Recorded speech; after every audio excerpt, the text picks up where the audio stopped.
Have you ever woken up from a nightmare, drenched in sweat, with a sense of dread you just can't shake? What if I told you those weren't just your own fears, but echoes from a mind far older and vaster than our entire civilization? In the deepest, darkest trenches of the Pacific Ocean, in a city of non-Euclidean geometry that defies all human understanding, a colossal entity lies sleeping, and in its slumber it dreams of us.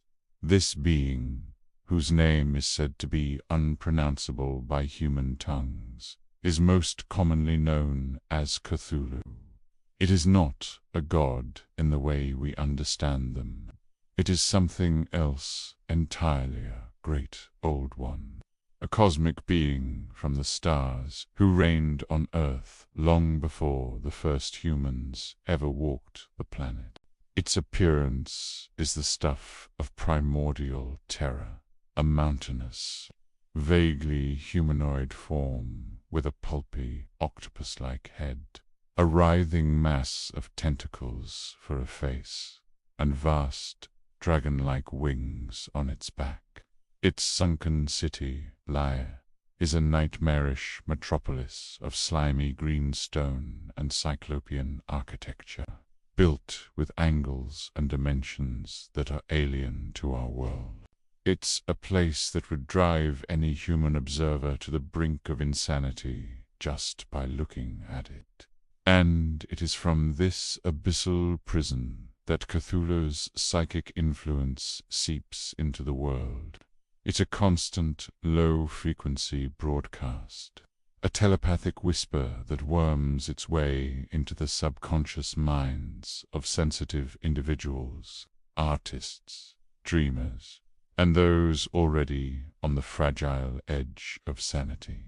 These whispers manifest as unsettling dreams, inexplicable anxiety, and sudden bursts of creative genius that are often dark and disturbing. Throughout history, these psychic tendrils are believed to have inspired countless cults and secret societies.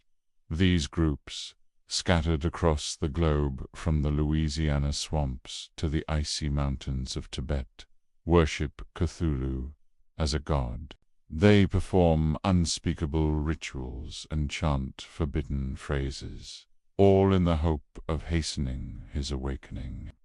They believe that when the stars are right, Rlyeh will rise from the waves, and their master will emerge to reclaim his dominion over the earth. What would that awakening look like? It would be an apocalypse of consciousness. Humanity's reign would end not with a bang, but with a global wave of madness. Cthulhu's full psychic presence would shatter our fragile minds, reducing our species to a state of ecstatic, primal fear. We would dance and revel in our own destruction, celebrating the return of our ancient master. There are fragments of lore scattered in forbidden texts and the ravings of madmen that speak of a time when Cthulhu briefly stirred. In the early 20th century, a surge of mass hysteria and collective nightmares was reported worldwide. Simultaneously, a brave crew of sailors stumbled upon a newly risen island in the South Pacifica, slimy green peak, that was part of the sunken city of Rlyeh. According to the sole survivor's account, they encountered the monstrous being itself. They described it as a mountain walking, a gelatinous horror that defied the laws of physics. In a desperate act, the sailors rammed their ship directly into the creature's head.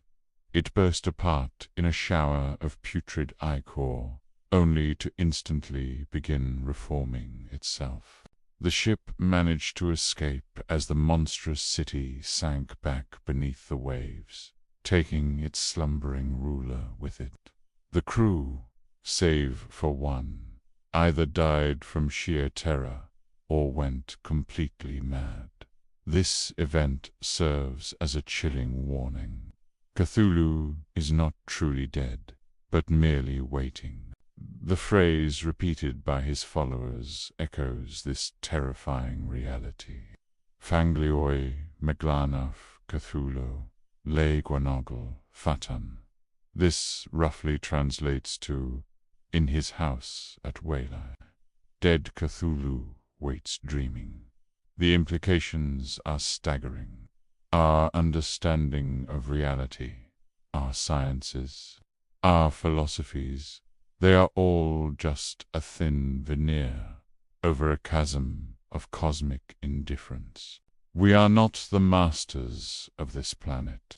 We are merely temporary tenants, living on borrowed time during a brief interlude in the slumber of a cosmic horror. The strange, unidentified sounds sometimes picked up by deep-sea hydrophones, the sudden, inexplicable spikes in global anxiety, the recurring motifs of tentacled monsters in our art and nightmares. Could these all be signs that the sleeper is stirring? Think about it. The universe is vast and ancient, and our existence is a mere blip. We cling to the idea that we are special, that our consciousness is the pinnacle of creation.